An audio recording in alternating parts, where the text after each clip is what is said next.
So as we close Christmas, I wanted to come on here and talk about some future presents that I would want. First things first, get your boy to 8K. We're like 90 subscribers away from 8,000.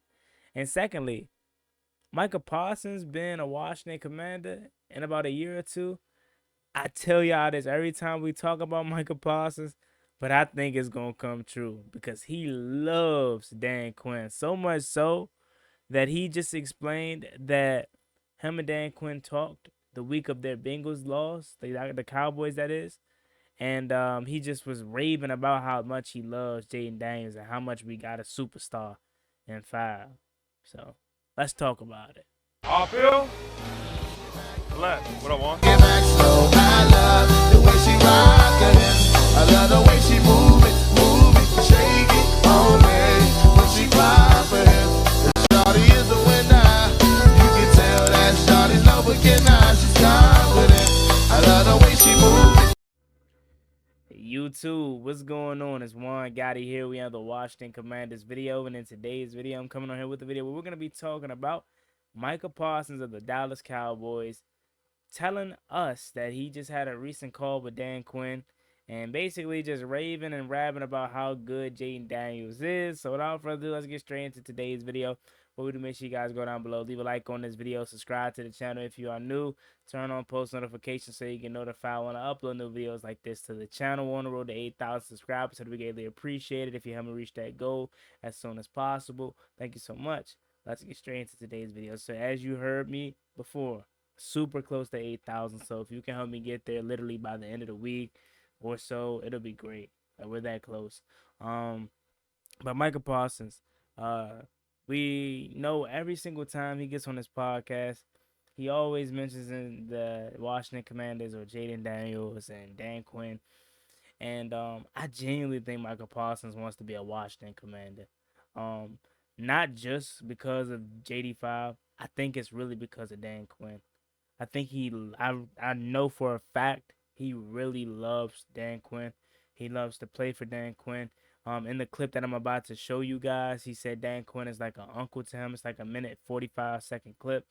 Micah Parsons, I think, could be a Commander. Now, they did pick up his fifth-year option, that being the Dallas Cowboys, and it is hard for me to believe that they genuinely would let like a player like Micah Parsons leave their building. However, they still have to pay Trey Diggs. They still got to pay. They just paid CeeDee Lamb. They just paid Dak Prescott. It's just hard for me to believe that they have enough money to pay all their superstars. And if one could dream, it would be for Micah Parsons to be a Commander. Am I that big of a fan of Micah Parsons? Like, I'm not like, oh my God, diehard fan of Micah Parsons, but I do know good talent when I see it. And I'm all for upgrading my team. I don't care if he plays for the Cowboys or not, right? You think Saquon Barkley, kid, that he went from the Giants to the Eagles? No, he having an MVP kind of year. You think Eagles fans care that Saquon Barkley was a Giant? No. So why would I care if he played for the Dallas Cowboys or not? If he gonna come to the Washington Commanders, it actually should be good because he gonna get a Cowboys hell for two times a year every season. Now, obviously, I always say this, and it probably won't come true. But in this world of social media, in this world of players loving coaches, in this world of players wanting to team up and create a super team, as they would call it, why not? Why can't we have Tay Fowle next to Micah Parsons for the next couple years? Because Tay Fowle getting re-signed for sure. We know that. I think he is crossed 10 sacks this past week, if I'm not mistaken. If not, he's super close. And I just always said all season long, wait till he get that running mate next to him. That's why I made the video on Trey Hendrickson.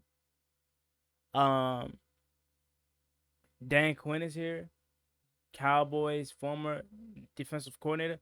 Dorrance Armstrong is here. Like we can turn this thing not to the Washington Cowboys, but we could pick away some of their good players because of the soul ties so tired of the Dallas Cowboys organization that Dan Quinn has.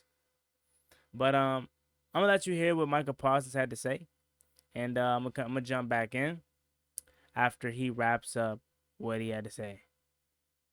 But as I was saying, there had to be like a moment where you say, this guy need a moment to secure offensive rookie of the year. I think this was Jayden Daniels' moment. Yeah, 100%. That what he just did last week was tough. That was tough. That's crazy. Look at that stat. That looks nuts. As a Hey, rookie, bro. Talking to Dan, Dan's our guy. And Dan's like an uncle to me. And he saw my comments about the podcast. And we talked. He called me after the Bengals loss. Actually, he called me. He's like just checking on me in my mental space, just making sure I was okay. And I told him, I said, yo, I saw what your quarterback is capable of. I watched him in that Bears game. I watched him against us. yeah, His composure when it matters the most.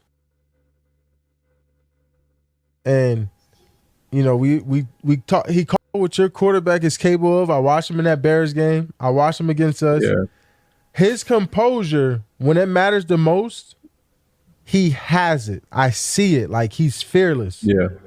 He doesn't shy from the moment. He know he nice. He know he the one, and that's all. Like you need that confidence, especially in the NFL. Like if you know that you nice, you know that you the one. Can't nobody stop you from doing anything that you want to do. You gonna have your way. 100%, bro. He has it. Like I said, let him loose. And bro, I'm not hearing the injury talk. I get Philly has some injuries, and everybody's been having injuries. You know what I mean? Yeah, that's part of the game. It's part of the Charging to game. That Commanders win is damn impressive for Jayden Daniels. So that was Micah Parsons. He talked about the conversation with DQ, and man, come on to Washington, Michael Parsons. You will look good in that burgundy and gold, man. I'm telling you, you look much better in the burgundy and gold than that filthy, nasty blue, white, and silver. Come get a W on the side of your helmet, man. Come be with your goddamn Quinn. Come be with Dorrance Armstrong if he's still here around the time. Come be with Dante Fowler. Come be with some of your Cowboy guys. And come be with JD5. You love him. You talk about him every single time on your podcast, giving him his props. So why not come join the force, man? And the reason why I'm talking like this is because, one, again, Micah Parsons is a hell of a player. He's due for a contract, not this off season, but next off season, because they did pick up his 5th-year option. So he's gonna be on the Cowboys for one more season. But next off season, it could become true. It could become true. And again, this is the worst we're gonna be. Like, we're good now. We're 10-5 now, but again, we're not the most talented team. We have the opportunity to change that through the draft and through free agency in the upcoming years. And a guy like Micah Parsons could be one of the guys that comes here and changes us in the future. And how good would it be? How good would it be to steal somebody from your division rival and he ends up terrorizing them for the next couple years? Hey, man, if I could ask for one more Christmas gift, it'd be for Micah Parsons to be a Commander in the next couple years, man. He loves it here. I can already tell. DQ's his guy. He already said that. And he's tired of losing. He's tired of losing. And I don't want to speak as if, whoa, now all of a sudden Washington has a good season, that we're just winners all of a sudden. No, we're a team learning how to win, but you can see the trajectory going up. In Dallas, you got some people saying Cooper Rush is better than Dak Prescott. So if I'm a person that's about to hit free agency, and obviously I'm tied to an organization that drafted me, I'm thankful for them for drafting me, changing my life. I love them for that forever. But do I want to cash in on the most money possible and be stuck in mediocrity? Or do I still want to have a healthy payday and compete for Super Bowls? Because by that time, because I think next year, since we exceeded expectations so much this season, I think by the time next year, we're ready to compete for a Super Bowl. I don't expect us to win it this year. I do expect us to potentially make a run in the playoffs, maybe a divisional round with the roster we have now. But next offseason and this offseason after that, come on. So if I'm Micah Parsons, I would take a hard, long look in the mirror and say, I'm that guy. I'm tough. I'm elite. I'm one of the ones, like JD5. Do I want to be stuck in mediocrity in Dallas? Or do I want to come to Washington and compete for a Super Bowl? That being said, I appreciate y'all for watching, and that's my last and only Christmas gift. 8,000 subscribers, and Micah Parsons been in the Burgundy and Gold in the next couple years. Hey, and I'm a simple guy not asking for too much, man. Make sure y'all like, comment, subscribe to the channel, turn on post notifications. Let me know if you guys want to see me continue to film with this camera right here. This is my actual camera, not a webcam. How does it look? Let me know. Like, comment, and subscribe to the channel. I'll see y'all all tomorrow. Peace.